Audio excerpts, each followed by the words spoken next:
Magkaigsunan, matang karunugon niya, makadawat kami o inyong mga pangutana. Happy Whispers meeting ibog na kalibot. Atong tulmanon oras sa atong Pag-aral ko silang issue na walay kalabutan sa Diyos. Magdesidir na ganita nga mo serbisyo sa atong Ginoo. Ang yawa, mangita o pamagi, mo-offer na mura-mura po ug iya sa Diyos. ang inahan kanya aligaran ang napulog sa mga Di anak. na ko kalimutan tiyon sa Ginoo. Nga ang tanang mga kalisod iyang isukli.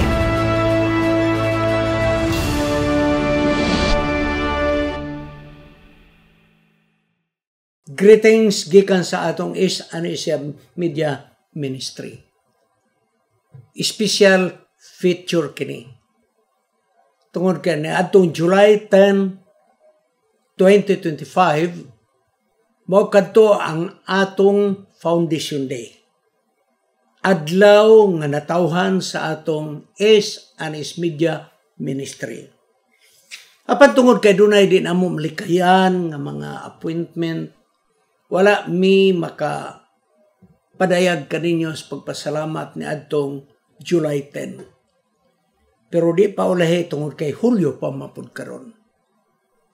So nga atong Anesia Media Ministry mga kaigsunan, karon nga bulan ika-12 ni katuig sa pagserbisyo sa mga katawhan sa Dios. Abi nyo igsoon, muling bitaw ko sa nangagi, daw di ko katuo nga makaabot na taog 12 katuig mga kaigsunan. Can you imagine that? Apan uban sa grasyas Ginoo, uban usab sa inyong mapinadayunon nga pagtan-aw, pag-subscribe o pag-like ang atong Anesia Media Ministry ika-12 na karon katuig. So asa naman ta karon? Kay 12 naman katuig ang milabay. Sa pagkakaroon ado na pakitay 37.7 thousand subscribers. Gamay ra gyud na. Kung imong i-compare sa uban mga, pero sige na lang, di na lang gyud ta mag-compare. Kaya kung atong tanawon bitaw ang atong membro sa iglesia, sa Mindanao lang igsoon, pastilan. Pagkadaghang ginunta. Idugang pag ginunta ang Visayas. Pero saan taman yun? Di mag-ginunta malugos. Mauro yun, pwede tingali atong maabot. Unya, mga kaigsunan, 197 ka mga nasod ang naabdan kini nga dunay mga Bisaya. Kay mga Bisaya man ang atong mga clientele. 197 countries mga kaigsunan ang Bisaya nakatag nga nagapaminaw sa ato nga tulumanon. Mo average kita og 100,000 viewers kada bulan. Kamay ra gyapon na pero sige na lang. Kung mao gyud ay atong maabot, okay pasalamatan nato ang atong Ginoo. Pero sunod sa kabutang diha nga murag nakuratan bitaw ko pagtanaw nako sa ato nga data. Iniabot na ta og 1,500 videos. Higson, ako di ko katuba nga makaabot na ta na ng 1,500 ka mga videos ang atong na-produce. Dalay gud ang Ginoo nining tanan. So na ay mga highlights nga gusto na akong ipakita kaninyo mga kaigsunan. Daghang mga hamilag kalag. Walang ko makatigom sa mga comments nga nagpahibalo nga nakabalik sila sa pag-alagad. Tungod kay by accident, nagkakaplag sila sa atong nga YouTube channel. Pero naidaghan. Naapoy daghan nga naging pastor, salamat nakatabang yun sa among kaminyoon. Wapo na ako matigom katong mga comment. Siguro sa sunod, maghinay na nagkugtigom ano, di na lang ta maghisgot sa pangalan. Katong mga pagpasalamat lang. Nakaunsa kining atong kay di. Ako lang bitaw na palabyan to. Kay kung naman mo mag-comment sa YouTube, di na ako mag-copy-paste. So magtambag ko ninyo, adto mo mag-comment sa akong messenger kay mag-copy-paste na ako. Sa pagkakaroon nga naminaw mo, kung naay mga talagsaon nga mga kaayuhan nga inyong nadawat gikan niining atong tulumanon. Why don't you chat with me? Inyong i-chat mga kaigsoon kay maghinay na kog tigom karon sa inyong mga comment. Ang mga igsoon ay nakadecide sa pagpabautismo. Kining ato dili nilinibo nga pipila lang kami lang kay. Muhatag lang kog usa ka sample. Nga nabautismoan tungod sa atong Isanis Media Ministry. May usa ka dalaga nga giganlan og si Kim, taga General Santos City, mga kaigsunan. Dili kini siya kauban nato sa iglesia. Wala gyud siya hanaw bisag gamay mahitungod sa atong doktrina, but accidentally mingon ako o siguro providentially naka-scan siya sa atong YouTube channel o gikan niadto mga kaigsunan. Wa na gyud siya mobulag sa pagtanaw sa atong YouTube channel. Hangtod naka-decide siya nga mangita siya og asay simbahan nga nagbantay sa adlaw papahulay. Nangita siya o nakaadto siya. Hunahuna igsoon, 5 years na niyang sinimba. Matingala ng mga kaigsunan nga nung wapag yung magpabautismo. Naide siya gihulat. Ang iyang gihulat nga makabisita ko dito kay magpabautismo siya. Amot nga nung wapod siya musulti sa katong iyang nasuod dito sa atong iglesia. So, per chance, nakaadto ko dito kay may akong gikasal. Unya nag-decide mga kaigsunan si Kim nga magpabautismo siya. 5 years inatindan sa atong church. 5 years nga hinulat nga makaadto ko dito. Ako ginang Kim, kung nagpahibalo lang ka sa ako, bisag nag-chat na lang ka sa ako, bisag ko ako schedule, maanag ko, basta baptism na. I will go there. So mga kaigsunan, nalipay kog dako, nang Ginoo nagtandog sa kasing-kasing ni Kim. Karon si Kim, very active sa atong church. Lain usab nga bulaton sa ato nga Isanis Media Ministry, ang welfare ministry. Kanang mga bitaw kog mga hinabanggi kaninyo kanay atong balayan. Kay inyo naman kung nadungog nga ministry dili kompleto kung walay ministry sa pagtabang. Busang usa ka project nga atong nabuhat, mga kaigsoon. Amo ni ang number 1. Gibalayan nato nga sa kabyuda nga walay balay mo nang wa ko comparison sa daan kay wa po siya balay. Wa siya balay. Sa atong gibalayan. Na kini nitabo sa Bornay, Hitagom, Misamis Oriental. Nang kaubanan nato sa pag-raisong project gikan kaninyo og ang atong lokal nga conference, Northern Mindanao Conference. Inyong amot og ang NCMC igsoon nakapabalay ta.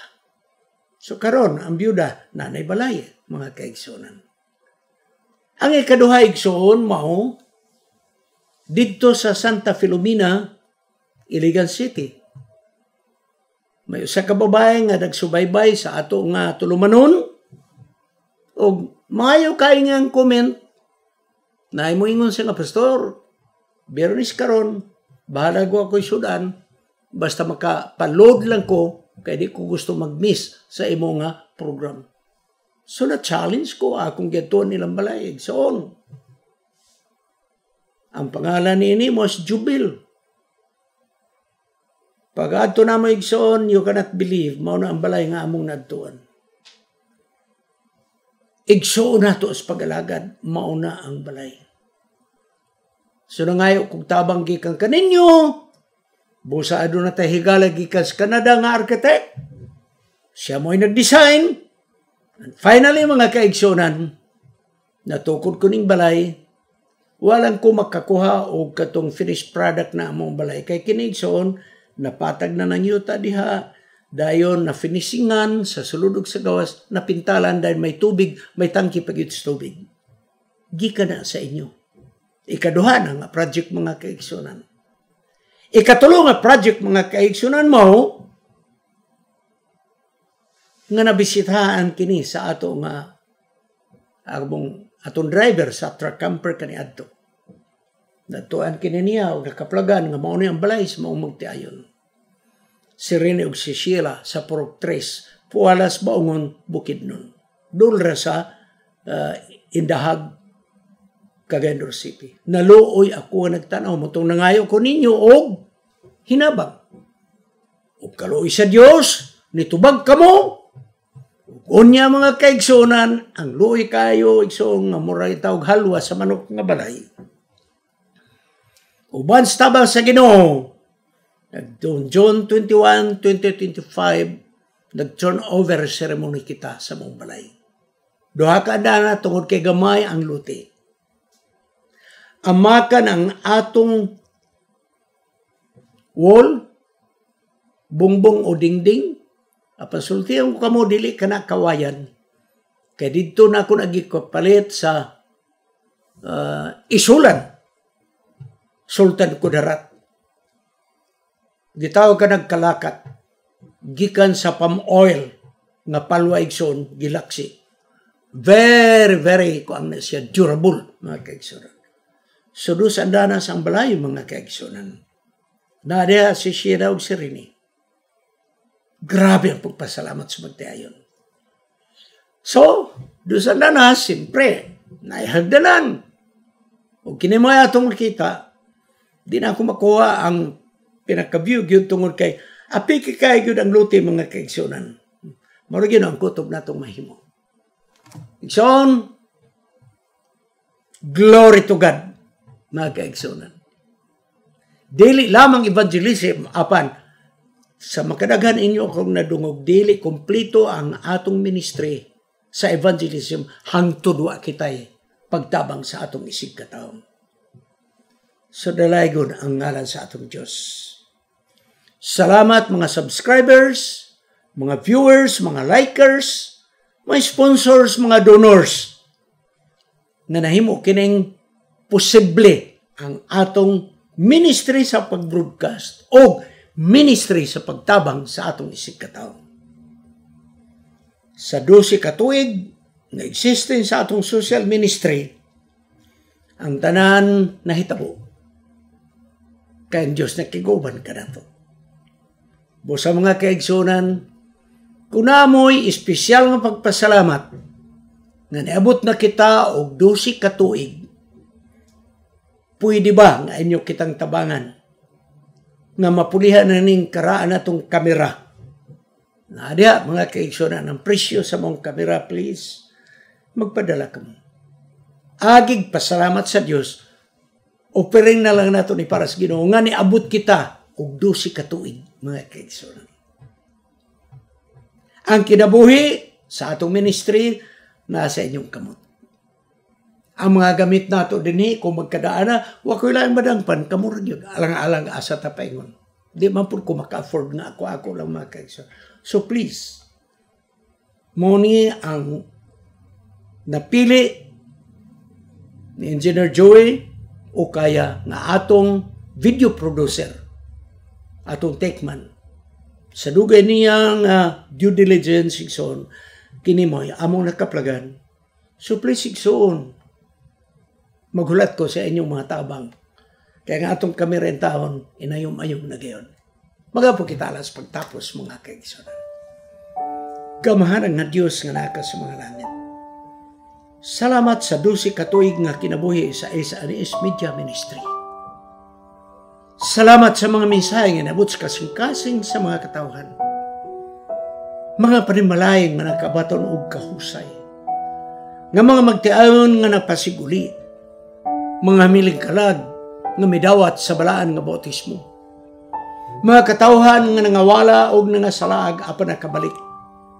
Ginoo ipadayon sa pagpanalangin. Kino ang SRS Media Ministry nga laing pagtuig ang among pangayoon. Ug ikaw magahikap sa kasing-kasing sa imong mga anak. Magapanala ikaw sa ilang pagkinabuhi. Aron among makabot nga among mapalit kining bagong kamera aron masayon ang production sa maong media ministry. Kining tanan among pagadawaton sa ngalan ni Jesus manluluwas. Amen. Kining inyong higala, si Pastor Wendell Mungaya Serrano, nga inyong igsoon usab magkapadasig sa matag sa kaninyo sa pag-like, pag-share, labaw sa tanan sa pag-subscribe sa atong YouTube channel ng pangalan Wendell Mungaya Serrano ug ayaw kalimot sa pag-click sa notification bell hangtod sa sunod nga higayon magkita na usab kita.